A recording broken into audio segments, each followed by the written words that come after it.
नमाज अगर दर्द दिल के साथ पढ़ी जाए वो नमाज है। रोजा दर्द दिल के साथ रखा जाए रोजा है। ज़कात दर्द दिल के साथ दी जाए ज़कात है। हज दर्द दिल के साथ किया जाए तो हज है। लेन देन दर्द दिल के साथ किया जाए, हत्ता के बाल बच्चों की भी परवरिश दर्द दिल के साथ किया जाए तो ये नेकी है। दर्द दिल अगर नहीं है तो मक्कारी है, अय्यारी है, कोई फायदा नहीं। एक रस्म है जो निभा दिया गया। ये शऊरी ईमान का तकाजा है। निजात हो जाना और है तौहीद और रिसालत के अकीदे पर, लेकिन निजात के साथ साथ जन्नत में भी मस्तानगी बाकी रहे। आप क्या समझते हो? मस्ताने इसी दुनिया ही में मस्ताने रहते हैं, जन्नत में भी मस्तानगी का मुजाहरा होगा। मस्ताने वहां भी मस्ताने रहेंगे। जो यहां दर्द दिल के साथ हैं वहां भी दर्द दिल के साथ रहेंगे। और जो कारोबार कर रहा है कि इबादत करने से हमें जन्नत मिलेगी, हुराने जन्नत मिलेगी, वहां के फल फ्रूट मिलेंगे, वहां का घर मिलेगा सोना चांदी का, ये दर्द दिल वाली इबादत नहीं है। और दर्द दिल वाली इबादत तो ये है कि बुजुर्ग फरमाते हैं क्या जन्नत में नमाज होगी? एक बुजुर्ग ने एक बुजुर्ग से पूछा क्या जन्नत में नमाज होगी? जिक्र होगा वहां भी, सुभान अल्लाह वहां भी चलेगा, अल्हम्दुलिल्लाह वहां भी चलेगा, जन्नती जिक्र करेंगे। लेकिन नमाज की इबादत जिसमें खड़े होकर अल्लाह की अजमत का ऐलान होता है, थोड़ा सा झुक करके अल्लाह की ताज़ीम की जाती है, एहतराम किया जाता है, और मुकम्मल बंदगी जहां किसी के लिए झुकना जायज नहीं है वो सजदा है, वो सिर्फ अल्लाह के लिए खास है। ये दर्द दिल के साथ है। ये नमाज जन्नत में होगी या नहीं होगी? तो बुजुर्ग ने कहा जन्नत में इबादत तो नहीं है, जिक्र है, इबादत तो यहाँ है। तो उस बुजुर्ग ने रोते हुए फरमाया जब नमाज नहीं होगी तो गुजर कैसे होगा जन्नत में? गुजर कैसे होगा? आज इतने सर है, कितने नमाजी हैं इसमें? यार क्या बिके हो, शर्म करने की बात है। अल्लाह की नेमतों में रहते हो, एक सांस अगर हवा गायब कर दी जाए ना, सांस अंदर से बाहर नहीं हो, हमारी जिंदगी का डोर खत्म हो जाए, टूट जाए।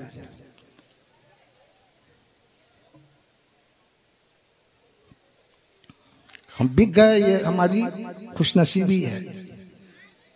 और मुसलमान के घर में पैदा होकर बिके हैं।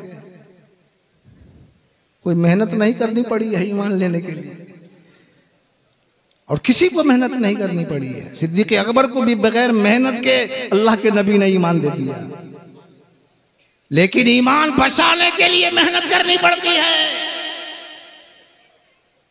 दूसरों तक ईमान को पहुंचाने के लिए मेहनत करनी पड़ती है। तो मोमिनों को जो अल्लाह ने खरीदा है, हम अपनी मर्जी से नहीं बिके हैं।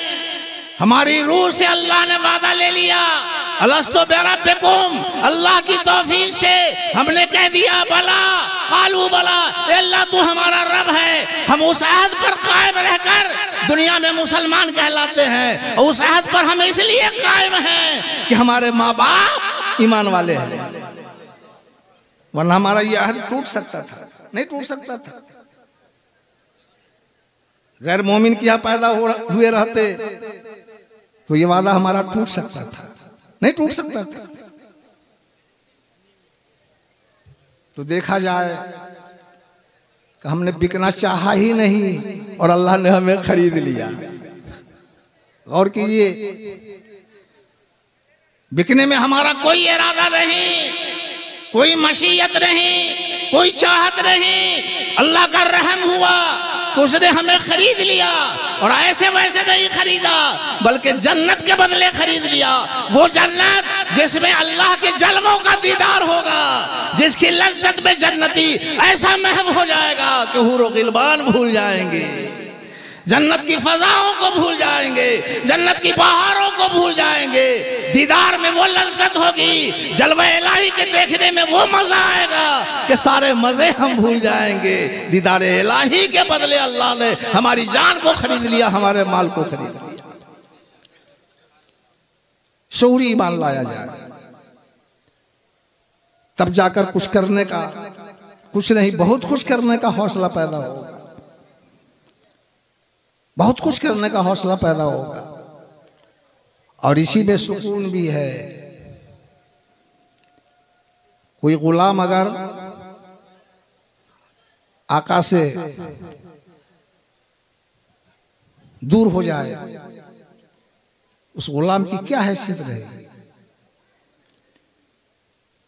एक बुजुर्ग की किताब में वाकया पढ़ा है कि एक बुजुर्ग ने गुलाम खरीदा। गुलाम से पूछा, बुजुर्ग ने पूछा कि क्या खाना पसंद करोगे? तो गुलाम ने कहा, गुलाम की भी कोई मर्जी होती है, आका जो खिलाएंगे खाएंगे। फिर पूछा, क्या पहनना पसंद करोगे? गुलाम ने फिर अर्ज किया, गुलाम की भी कोई मर्जी होती है। कहाँ रहना पसंद करोगे? कैसा बिस्तर होना चाहिए, कैसा पलंग होना चाहिए, कैसा मकान होना चाहिए? गुलाम ने अर्ज किया, गुलाम की कोई मर्जी नहीं होती है। गुलाम की मर्जी होती तो फिर ये गुलाम कैसे होता? यकीन जानो, अल्लाह के सिवा कोई आका और मौला नहीं है हकीकी। अगर कोई आका और मौला हमारा है तो अल्लाह के बनाए से है। हकीकी मालिक और मौला हमारा है, और जिसको अल्लाह ने आका और मौला बनाया है और ये अकीदा रखने को कहा है कि इनको भी अपना आका और मौला मानो, अपने नबी को आका मानो, अपने पीर को आका मानो, अपने वली को आका मानो, उलमाए सालिहीन को आका मानो, तो ये आका जो बने हुए हैं ये भी अल्लाह के गुलाम हैं, इनका भी आका अल्लाह है। अल्हम्दुलिल्लाह रब्बिल आलमीन। अल्लाह सारे आलम का रब है, नबी का भी रब है, फरिश्ते का भी रब है, आलम में सब हैं। तो अल्लाह पाक हमारा आकाओं का आका है, सारी नेमतें उसकी हैं। तो अब उसके दर्द में ना जिया जाए तो किसके दर्द में जिया जाए? उसकी मोहब्बत में ना जिया जाए तो किसकी मोहब्बत में जिया जाए? अल्लाह का दिया हुआ दर्द भी दरमा है। दरमा समझ रहे हैं? दरमा, दर्द का इलाज। तेरा दर्द मेरा दरमा, तेरा दर्द मेरा दरमा, तेरा गम मेरी खुशी है। इश्क वालों की यही तबीयत होती है, यही मिजाज होता है। तेरा दर्द मेरा दरमा, तेरा गम मेरी खुशी है।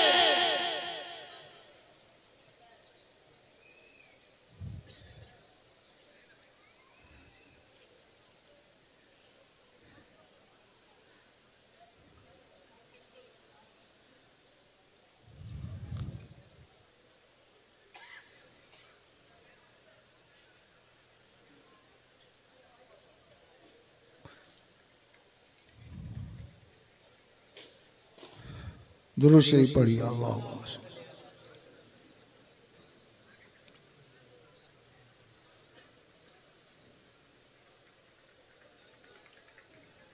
मुझे तूने जो दिया है ये तेरी बंदा परवरी है। और इस शेर पर निगाह रखिए, इसे फितना है महशर, उसे फितना है महशर न कभी जगा सकेंगे। इश्क वाले ऐसे होते हैं, जब इश्क में मस्त होते हैं ना, उनकी मस्ती नहीं टूटती है। उसे फितना है महशर, भला क्या जगा सकेंगे जो तेरा नाम लेते लेते, तेरा नाम लेते लेते जिसे नींद आ गई है। नी से मुराद यहाँ मस्ती है, इश्क है। इश्क तेरे सदके हमारे और आपके इमाम आला हजरत मौलाना अहमद रजा खान अलैहि रहमत व रिजवान फरमाते हैं, इश्क तेरे सदके जलने से छूटे सस्ते, जो आग बुझा देगी वो आग लगाई है। बुजुर्गान दीन फरमाते हैं, इश्क की आग में वो तपिश है कि जहन्नम की आग भी पनाह मांगती है। और हदीस में भी ये बात आई है, जब अहले इश्क पुरसरात से गुजरेंगे, जो जानते ही हैं बाल से ज्यादा बारीक, तलवार से ज्यादा तेज, उस पर जब अहले इश्क गुजरेंगे, अहले मोहब्बत गुजरेंगे, तो जहन्नम का शोला कहेगा, ए आशिक मोमिन जल्दी गुजर जा, वरना तेरे ईमान का नूर यानी तेरे इश्क का नूर मेरे शोले को बुझा डालेगा, मेरे शोले को बुझा डालेगा। तो भाई हम लोग बिके हुए हैं, कुछ भी तो होना चाहिए ना, एक जर्रा भी दर्द होना चाहिए, दीन का दर्द होना चाहिए। हम कैसे दूसरों को संवारें, दूसरों के दिल में भी दर्द पैदा कर दें। कुंतुम खैरा उम्मतिन उखरिजत लिन्नास तामरून बिल मारूफ व तनहौना अनिल मुनकर व तुमिनूना बिल्लाह।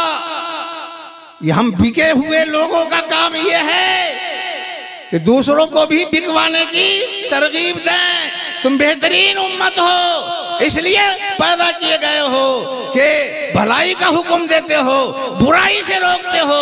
क्यों? तुमिनूना बिल्लाह, इसलिए कि अल्लाह पर ईमान रखते हो। अहले दर्द हो तो जिसके दिल में दर्द नहीं है उसके दिल में भी दर्द को भेजने की कोशिश करो। ये हमारी जिम्मेदारी है। हम क्या कर रहे हैं? खुद गुनाह कर रहे हैं, दूसरों को गुनाह में मदद भी पहुंचा रहे हैं। औलाद गुनाह करा रही है, बीवी गुनाह करा रही है, भाई गुनाह करा रहे हैं। कुछ लोग तो ऐसे हैं जिनके पीर भी गुनाह करा देते हैं, मौलाना भी गुनाह करा रहे हैं। ऐसी बात नहीं है। यहाँ नफ्स भी शैतान बना हुआ है, दाएं बाएं आगे पीछे हर जगह शैतान का डेरा है। लेकिन जिस पर फजल रहमान होगा उस पर किसी शैतान का दाव नहीं चलेगा। जब नफ्स का दाव नहीं चलेगा तो बाकी शैतान कहां से आ जाएगा यार? असल तो शैतान के रहने की जगह यही नफ्स अम्मारा है ना, जो बुराई का हुक्म करता है। चाड़ा लग रहा है, नमाज नहीं पढ़ो।